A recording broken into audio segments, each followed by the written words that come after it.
ஜெய் வாராகி. என் அன்பு குழந்தையே, உன்னுடைய வாழ்க்கையை பற்றி நீ யோசிக்கிறாய். அது உன்னுடைய வாழ்க்கை. அதையே நீ மற்றவரை பற்றி எல்லாம் யோசிக்கிறாய். மற்றவருடைய வாழ்க்கையில் என்ன நடந்தால் உனக்கு என்ன?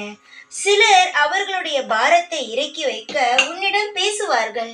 ஆனால் அவர்கள் சொல்கிறார்கள் பத்தியா, எனக்கு இது நடந்தது, எனக்கு அதனால் கஷ்டமாக இருந்தது, இப்படி எல்லாம் சொல்கிறார்கள் அல்லவா? அதை அப்பொழுதே மறந்துவிட வேண்டும்.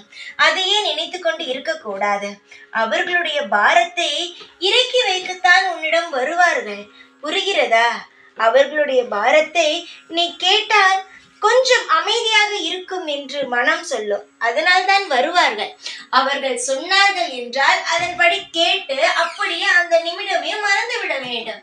அதையே யோசித்துக் கொண்டு இருந்தோம் என்றால் வாழ்வில் நிம்மதி இருக்காது.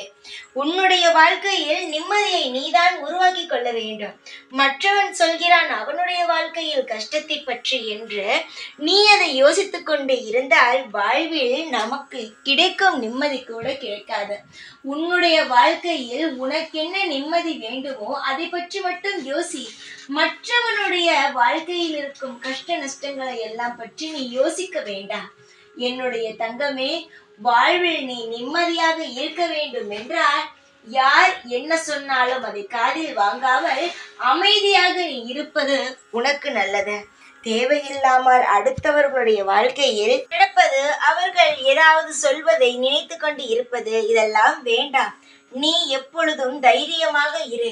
தேவையில்லாத ஏதாவது குறைகள் இருந்தால், தேவையில்லாமல் ஏதாவது மற்றவர்கள் ஏதாவது ஒரு வார்த்தை பேசினால் அதை எதையுமே மனதுக்குள் வைத்துக் கொள்ளாதே. நகர்ந்து கொண்டே இரு. வாழ்வில் நிச்சயமாக உன்னுடைய வாழ்க்கையில் நல்லது நடக்கும். எப்பொழுதும் நல்லதை மட்டுமே யோசி. உன்னுடைய வாழ்க்கையை பற்றி மட்டுமே சிந்தித்துக் கொண்டே இரு.